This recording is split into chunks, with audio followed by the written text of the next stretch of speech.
So I decided that all my experimenting with camera locations and angles is stupid, and I come back here. And this is where I'll be for the foreseeable future. What also is in the foreseeable future is opening day of Major League Baseball. My favorite sport is back in business for the 2019 season. And I have a few predictions for it. Now do note, a lot of these predictions are kind of my feel and my ideas, some of which is based in fact and reality of circumstance. Others are more speculation on my part, so take it as you. First one, the Red Sox will finish a third place, a close third place, but a third place behind the Yankees and the Reds. This past offseason, the Red Sox bid adieu to Craig Kimbrell, presumably he's still unsigned, and Joe Kelly, as they're now going with an unproven back end of the bullpen. Because of this, I feel that the Red Sox are going to lose a lot of close games in the late innings early on, and by the time they realize and get reinforcements, they will be in a sizable hole. As I said though, close third place, they might be able to eke out over the Rays, but we'll see. Switching divisions and heading over to Flushing, I feel that the Mets will make a very strong challenge for the Wild. While I'm not confident that they will win the division just because of the sheer presence of the Phillies, Nationals, and Braves,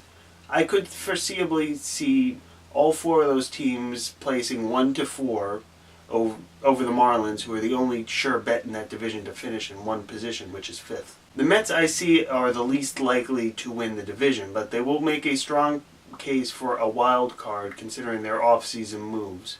Whether the first or the second remains to be seen and is based on how the other teams in the division fare. Heading to the NL Central, I feel that the Reds will be buyers at the trade deadline. The Reds made a very noticeable change of course, buying into Sonny Gray, Yasiel Puig, and a few other players to bolster their homegrown roster. Like with the Mets, I don't think they're able to overcome their strong division, but I feel they will be at least in the mix for the postseason. In the AL Central, I feel the Kansas City Royals will finish 3rd in their division. While that may seem like a very strong prediction, remember that the Royals, the White Sox, and the Tigers all finished within the bottom 5-10 of the league, and within about 15 games of each other, which when you lose 100 games isn't actually much of a difference. Royals have a lot of intriguing arms, they have a lot of athleticism, so they can make some magic happen. The AL West, I believe that the A's will finally make a strong push to unseat the Astros for their division.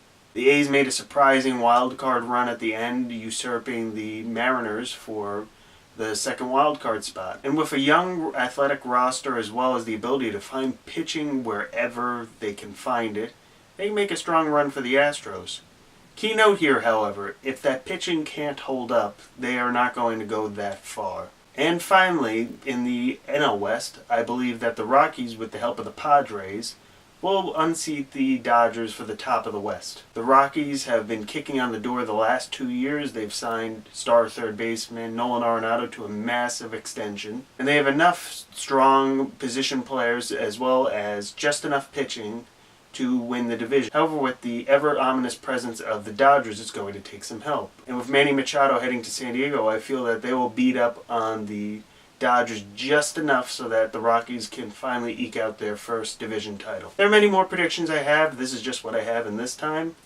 I wait to see what you guys think. And until next time, I'll see you then.